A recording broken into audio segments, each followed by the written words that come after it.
Hey traders, happy Monday. Chris Paul over here with the weekly outlook, the week of October 7th through October 11th. We're just coming off a fresh non-farm payroll where the jobs were a miss and so were the average earnings. So let's go ahead and take a look at that.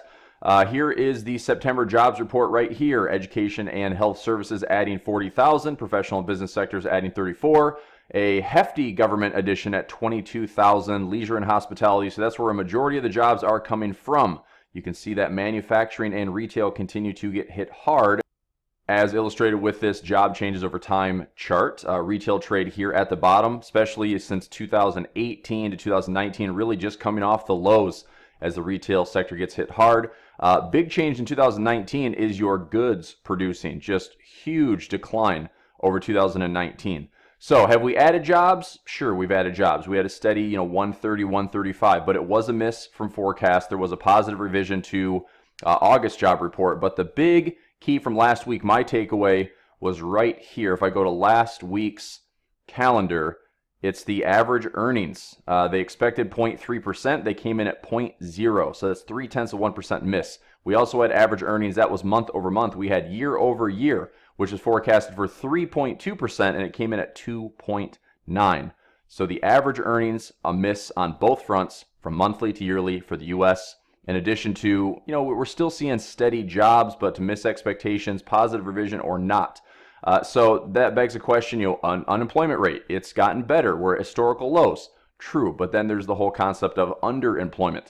The gig economy, where it's just everybody's at 1099, there's no full-time workers, no benefits.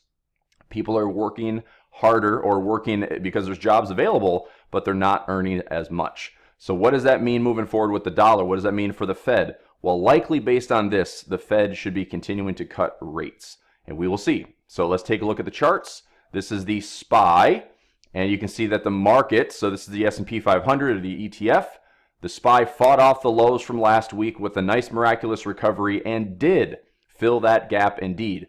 So the structure that I've been watching the last several months, really, you look at my monthly pivots here, this goes back 1, 2, 3, 4. This goes back into May of 2019. I identified the structure here, support, support, support. It did get a little scary. We did end up coming back to fill that gap. So will this continue to head higher? Will we make marginally new highs? Will we see the central bank support as I illustrated here? That's what we've been looking for. That's what we've been expecting. So is this a V bottom or strong enough low that this does continue to trickle higher? We will see. So that's what I'm watching as far as the SPY goes. How does that affect the JPY, the Swiss franc? Here is the currency strength chart for the morning. We are looking at the Aussie and New Zealand on the weaker side this morning, and the stronger side is your Swiss, which is really just recovering a little bit from last week. I was really happy to see the Swiss franc getting weaker, and it did, and so it's just a little bit of stability or recovering in the short term, but hopefully we'll continue to see a weaker Swiss franc. The pound, this is the CAD, the dollar, everything there at baseline, the JPY, the Swiss sitting on top. For a Monday, right after non-farm payroll, typically that's a pretty slow day in the market, so let's take a look. But keep an eye on that SPY, and let's move on. Dollar index. Dollar index played out really, really well for what we wanted to see. This was my illustration from a couple weeks back, expecting the dollar to make a high, which it did, and starting to cooperate. So this high, higher high, higher high with noticeable disagreement on momentum. That's a good sign for divergence. And from there, we saw the top and we have seen the decline. So we came back into a nice little pocket there on the dollar index, and hopefully we'll continue to see the dollar decline into these really the summer levels. This is May, June, July, all these summer highs. This is resistance that will probably provide some support for the dollar, and maybe we just continue to range for the rest of the year. Or of course, we're always wondering, is this time for the dollar to decline? Is it time for the market to start anticipating and pricing in a rate cut? And if so, is it weak enough and is it swift enough to let the dollar index break structure? I'm looking at the US dollar, I'm looking at the DXY. All these things should be hopefully leading towards dollar weakness in the next maybe 3 to 6 months. That could be enough to be heavily positioned. I'm certainly not trying to call the top here, but this is what I'm looking for in the bigger picture. So let's go to our currency pairs, starting with Aussie CAD. Aussie CAD still coming off the lows. I've got some traders in here with me at the bottoms around 8,900 going to the upside. Last week I actually had one of my robots grab about 500 pips on this thing because I was in here at several lows, and collectively with that little jump last week I was able to grab some positions towards plus 500. So I am closed out for the Aussie CAD, but I have pending orders to get right back in if we get a pullback.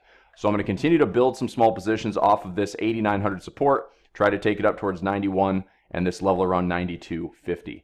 Aussie Swiss, I'm holding and holding and will continue to hold. I like the pair. Let's go. Previous resistance right here, hoping to become and stay future support, wanting to get back towards 69.50 and 7,000. If it does bounce off these lows, I will look to acquire some more positions to take it longer. These are also sitting at or near historical lows on the Aussie Swiss. Aussie Yen. Aussie Yen, if I'm a buyer, I want to wait for a trend line break. It's really straightforward. If this does work, then we should be breaking the trend line. If it doesn't work, then we're just going to be slowly grinding back down to those lows in August. We're currently around 7,200. The lows in August were 7,050, give or take. And the break to the upside would give us room to run towards 74.50. So we're looking at a few hundred pips either direction, about 150 to the downside, or we'll look at around 200 plus to the upside. So again, confirmation needed by those bulls. Otherwise, we're going to drift back to these lows, where I would be pretty interested in seeing if it holds to buy low and try to take some profit up here with a nice small risk. That would be on Aussie Yen. Aussie New Zealand, after taking about 3,700 pips out of this bad boy earlier in September, we're now looking at building positions back up. If this is going to continue the cycle of pushing and then correcting, pushing and then correcting, traders have two options. One is they can stay with this correction with stops above and they can go after this move to the downside. Or two, they can look at this correction happening again and just starting to acquire some positions and then look for another push to the upside. So I am of a school of thought, or option B, that I want to just acquire some positions here and go north. Now, granted, the RBA did just cut rates to 0.75, which gives the New Zealand dollar the slight upper hand. But technically speaking, coming off of near historical lows at 1.02, 1.01, I'm still looking for a medium to long-term outlook to the upside on this currency pair. So I will continue to buy this around 106, 105, 104, even down to 103 and 2 again, where we had these previous lows, and I'm still looking to take higher highs and bigger gains to the upside. Aussie dollar. I continue to hold long in the Aussie dollar, and hopefully we just see the structure play out within this channel. If the dollar weakness shows a little bit more downside, which it should, then this Aussie dollar should hit channel resistance around 68.50. The big break to the upside would be getting on the right side of this channel and then heading north. So target number one will be the channel. Target number two will be this, confirmation and breakout here, and then going after a previous high all the way back up towards 73.50. Of course, I'm just conservatively measuring that based on that high at 73.80. So that is Aussie dollar. Let's keep moving along here to the CAD Swiss. Nothing really has changed here. Lots and lots of volatility and back and forth movement. We have equal tops around 75.50, but we have major resistance with equal highs back in February of this year at 7,600. So it will be interesting to see how this plays out. We were long on EuroCAD last week, so this little move to the downside on the CAD Swiss helped our EuroCAD make some profits last week. We're up about 220 pips on that one and booked some profit there. So we're looking to see if we can get 7,600 to hit, and if we do, then we will look to sell that with a tight stop, try to get back down to equal lows, or ideally target this area where all of my buy trades are waiting between 73 all the way down to 71.55. Let's go to the next one, CAD Yen. Looks like we may have found a bottom on the CAD Yen. It's obviously a little trickery on the right side of the trend line, but we did come right back into this monthly pivot and this pocket around 79.85, or right around 80, 80.00, nice support level. From there, if this is indeed a level, I would like to see the CAD Yen get some strength. Get some confirmation first. We want to use something like our smart gauge alignments, taking a look at, let me stretch this out here. We have the weekly, the daily. I'm looking at some major oscillators on the weekly. The daily you can see is just shy of neutral. 8 hours exactly neutral. 4 hour, 1 hour with moving averages. I think these both set to moving averages. Yes, so 4 hour, 1 hour is showing some bullishness. We've had a nice little turn from around, we'll just say 80. We'll round it and say, it's about a 50 to 60 pip U-turn right now. But in the oscillator section, I would like to see, weekly and daily provide more of a buy signal. And once we're looking buys, then we could stay in those alignments on our lower time frames, and we will see this hopefully trend back up to the upside, ideally taking out that high around 82.05 and coming back up here towards 83.20. So I'm looking for some bullishness to continue on the CAD yen. I just want to see some more evidence with some alignments there. Swiss yen. Swiss yen, tons of volatility. I was looking to trade this one last week. It just didn't come down to the level that I wanted to buy from. This was, we looked at levels around 106.30. And we had some, in fact, I have a buy trade at 106.30. That's where I wanted to pick this one up. And as soon as this started to drop, we were interested in buying. We looked left and found a lot of support at 106.30, hence our buy trade. But you can see that it did not pick up that trade. Instead, we had a reversal here with a little V bottom, and there's your continuation back up to, I call these pockets, these nice little missed levels around 108. And if anybody was trying to buy this level or layer into this level, then it worked out pretty nicely from 106.80 all the way up to 107.80. So there's 100 pips for you on that trade. And again, protect those profits as we come into those levels. So that one's pretty much over and done with. I will keep this trade here at 106.30 just in case. Moving on to Euro Aussie. Euro Aussie, we booked some profit last week. If there was a short-term profit, I said anything around 6,200 I'm looking to protect and then get back in. So that's what I'm doing. So protected some profit there and now getting back in. And if this wants to head back lower, we still have a nice pocket around 6,200, exactly at 6,200. If we come back down to this area or start to break this trend line, then this is a much bigger move according to the daily and weekly structure, which, by the way, is a giant rising wedge. So here's the daily chart. If we break this structure, I'm looking for a big trendline break and a channel break, and this should be bearish for a while. But oscillators are still showing buy and buy and buy and buy and buy. So the alignments are still bullish right now. And it almost looks like it's trying to do something like this. If I connect the highs, we might have a rising wedge setting up within the rising wedge. Make sense? So here's your larger rising wedge. And then inside this, maybe a smaller rising wedge, both of which are bearish patterns. So as long as we get some confirmation and some alignments to support bearishness, then I will be looking to short this Euro Aussie to the downside. Euro CAD, as I mentioned earlier, we were long in this one last week and still holding. So we either decided to hold this or take some profit. It went from our level around 44.65 all the way up to 46.70. So right at about 200 pips of profit. If anybody wants to get back in, I'm still liking the structure here, low to high, little indecision, and then look for a push to the upside. Right around 5,000 will be the round number. That's also past resistance. So 5,000 is my target on the Euro CAD. I am going to hold long on that one. Euro Swiss.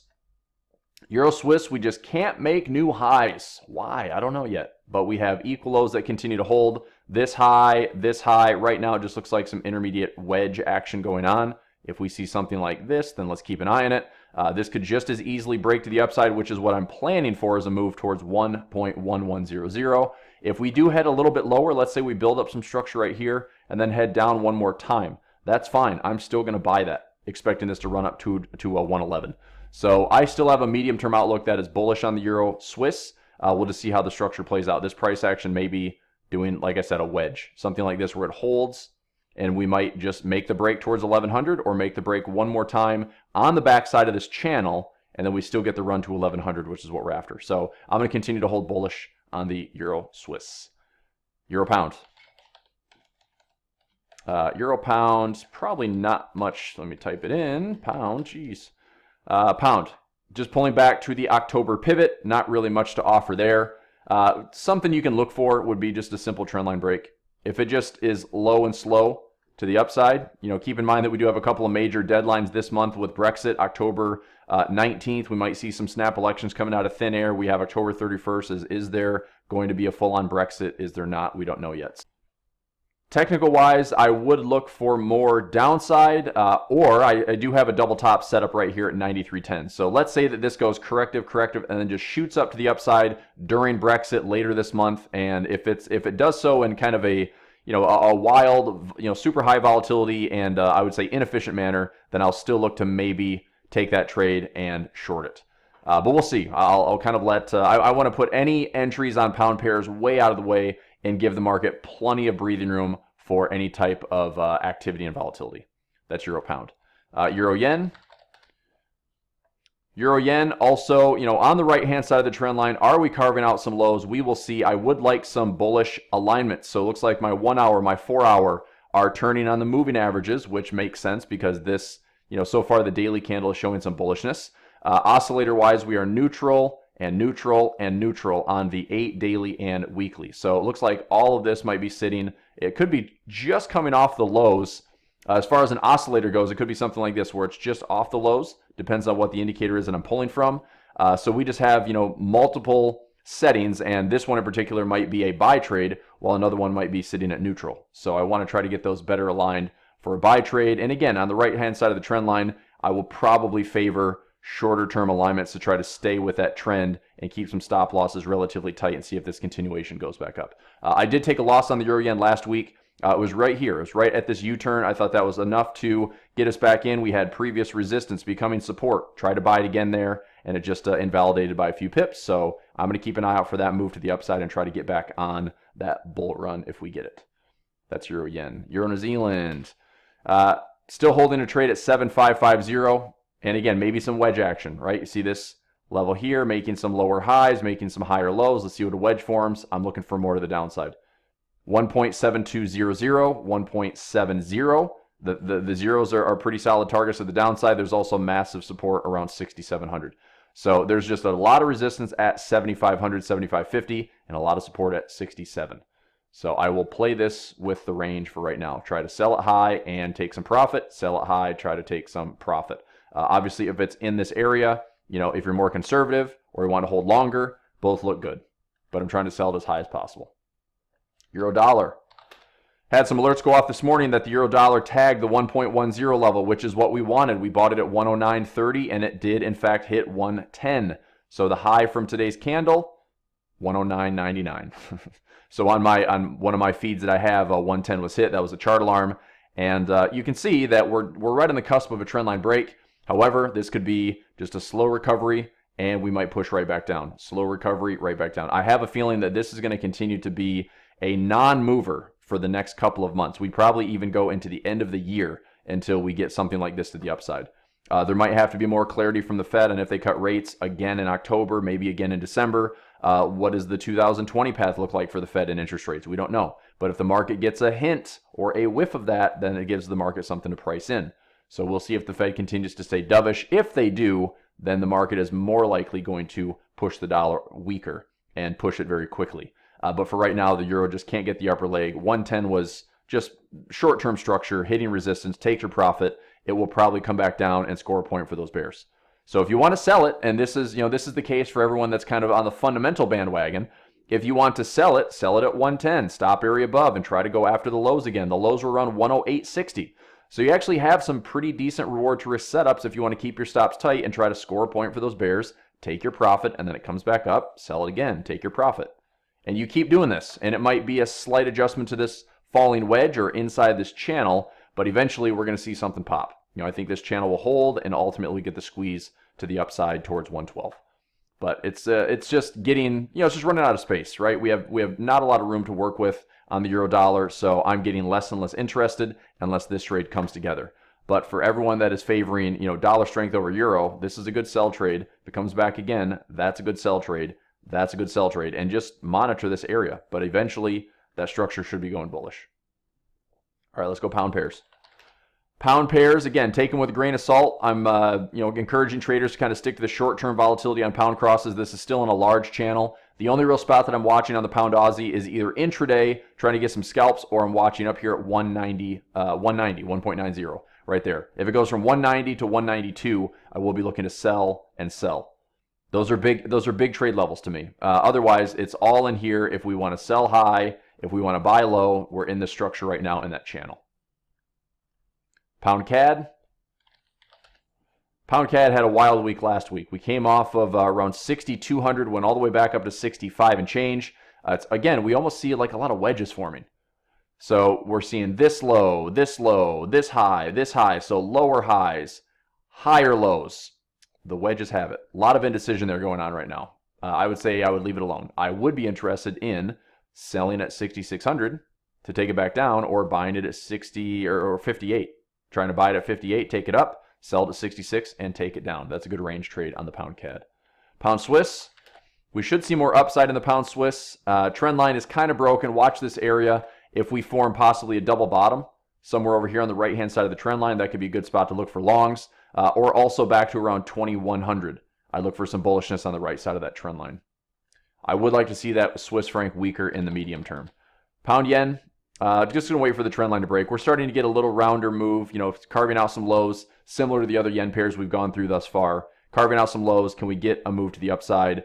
Daily oscillator looks promising. Weekly is neutral. 8 hours neutral. 4 hour, 1 hour showing buy trades. So again, a little bit more push to the right side of the trend line. Target 1's going to be the high. Target 2 would be another high. So target 1, target 2, channel all the way up here towards 137. So if we're starting to participate around 132, somewhere between 100 pips of risk for upwards of 400 to 500 pips in reward, that should tickle anyone's fancy there for a positive reward to risk. Pound New Zealand.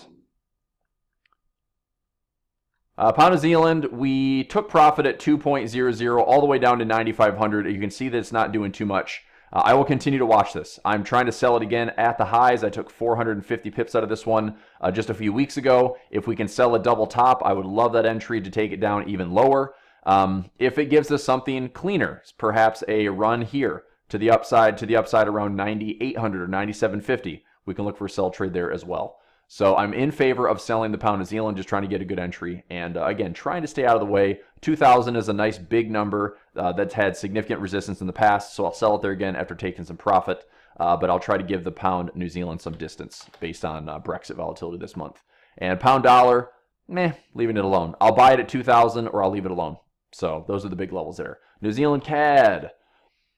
Let's go. Hopefully we are clean on this right side of the trend line and ready to go from low, high, pull back, and let's get another push. Let's go towards 86. Let's go towards 9,000, but I'll take 86 for right now. I'm currently long. So a couple of positions long on New Zealand CAD and trying to get towards 86.50 or upwards here around 8,900. So I do like long on New Zealand CAD. New Zealand Swiss, I also like long. We're holding these lows, equal lows around 61.75. Maybe some wedges. There's a low, there's a higher low. There's a high, there's a lower high. Maybe a little bit of a wedge. Maybe. So if it chops around in here, just see if it can carve out some lows on this channel support. We should be able to push towards 66.50 again. So I'm acquiring some positions low and trying to take it up to channel highs. New Zealand yen. Let me type it in correctly. New Zealand yen. Third time's the charm. There we go. New Zealand yen. Can we carve out some lows? We're on the right-hand side of the trend line. We just need some bullishness. Not quite there yet. This is the daily chart. Look and see if we can break these highs. I think if a bullish candle can penetrate and break these highs, let me get a price point there. So right around this high is 68.20. If we can get a daily close above 68.20, 68.25, I'll look for this continuation, take out this high, find that pocket. Find that pocket. That's a gap also at 73.50. If anybody's been following me for the last 3-4 weeks, we have noted that level. If we do carve out some lows, 73.50 should get hit. But evidence-wise, still in the sell zone, still in the sell zone, in the buy zone, in the buy zone, in the buy zone. So the lower time frames are starting to lead, and they're starting to develop the structure to get this to go higher. So again, you could look at an opportunity to follow these alignments and off the lows, try to buy, look for higher lows and higher highs, and just look left and notice your profit levels. So try to keep the risk relatively small, go after some big targets, protect your profit, and hopefully we'll see this drift back up towards 71.50 to 7200. I would like to see some Kiwi strength from the basket, actually. I'd like to see a lot of Kiwi strength. New Zealand dollar. New Zealand dollar, holding some lows. We got filled at 62.07, 63.54. Let's go New Zealand dollar. Give us something here. This could be a minor, mini head and shoulders right there where we get a push to the upside and maybe form another pattern. This could be a couple of, bullish patterns inside of this, 62 to 63.50 area.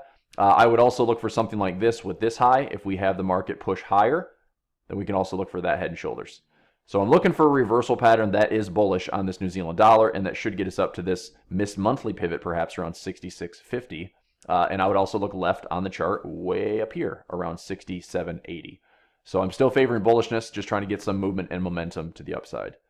Dollar CAD. CAD had a pretty wild week last week. Oil was pushing lower towards $51 a barrel, and dollar CAD ended up breaking after I think a 15-day hold. 1, 2, 3, 4, 5, 6, 7, 8, 9, 10, 11, 12. 12 indecision days, and we finally had a big push to the upside. Now, you can see that the break to the upside has been neutralized. Now, I was tempted to take a trade last week, but with non-farm payroll coming up on Friday, I didn't want to risk it. We also have a CAD rate decision coming up pretty soon, so I'll just hang out for right now and see what it looks like this week. In fact, let's check that calendar this week. So Wednesday, oil inventories, RBA, that was last week. Let's go this week. Let's see, oil inventories, Powell speaking, Fed minutes on Wednesday, Thursday's GDP for the pound, and manufacturing. China has new loans after a holiday. Powell is speaking a couple times. What's he doing? Monday and Tuesday. So Powell, brief remarks. All right, well, brief is usually not high impact. Speech, data dependence on evolving economy. All right, I don't see that really moving the dollar too much. He probably won't be on the subject of monetary policy. ECB might have some movement on Thursday with the monetary policy meeting accounts, CPI numbers for the dollar. Again, if CPI is a miss, the Fed is likely going to cut rates. CAD employment on Friday. ECOFIN meetings, I'm not even sure what that is. I think this is where the UK and the EU were trying to get together some type of either discussions or negotiations on the Irish backstop or something with trade, but hoping again to have kind of a softer tone for Brexit moving forward, if at all. But that's the 11th, and we have another deadline, like I said, the 19th, the 31st. These are all big days for the pounds this month. All right, so I was looking for a CAD rate decision. We don't have it, but we have employment news on Friday. So I would think that we're heading higher. I would think that with this breakout right here, as long as we stay supported, this dollar CAD should want to head up towards 34.40. If oil also continues to go lower, then expect the dollar CAD to drift higher. So that's what we'll take a look at in just a second with oil. But I would favor dollar CAD to the upside. Dollar Swiss. Dollar Swiss, you can see the resistance right off the highs at 1.00. This is not a good pair, in my opinion, to want to short. If we see lots of indecision, we'll keep it really simple. Here we go. If it's indecision, indecision, indecision, indecision, look for that structure and look for confirmation down. You see all the indecision up here, and then it breaks. Indecision here, then it breaks. We do have some follow-throughs. When it wants to go lower, it certainly can. But this will take sometimes up to 5 or 7 or even 10 plus trading days before there's a decisive move to the downside. So I'm really cautious about selling the dollar Swiss. In fact, I would prefer just to set pending buys at these lows. Down there or even lower and just buy this thing in the long term as opposed to trying to take some short-term sells. Dollar yen. Dollar yen pushing nicely off of 10700. Still, look at the alignments. Bullish on the 1, the 4, the 8 is neutral. Daily starting to give some signs of bullishness. Hopefully the weekly will get back to neutral as well. But I'm liking this indecision, starting to go back up. The JPY, if I refresh the currency strength chart, we should see a weaker JPY. And we do. In fact, the JPY is the weakest. The New Zealand Aussie is coming back a little bit. Everything else is pretty much stuck near the top, but the JPY noticeably weaker. So that's a good sign. So let me delete this. Let's go on to the next pair. Dollar peso, a little bit of pocket hunting. That's about it. Dollar krone. Dollar krone will make a big move when it's ready. It's just not ready yet. But I do want to keep an eye on this one. Look, if you're trading the dollar krone, you're long. If you're following the trend, you're long. I shouldn't really have anybody asking me to sell the dollar krone. Now, that all changes when this thing breaks. When we break to the outside or the outside of this channel, then we can short the dollar krone.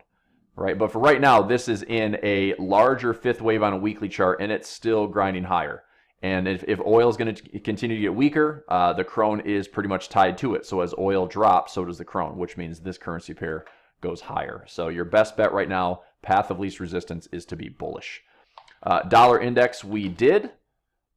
We are hanging out. There's the weekly, and we got to the daily. There's the daily.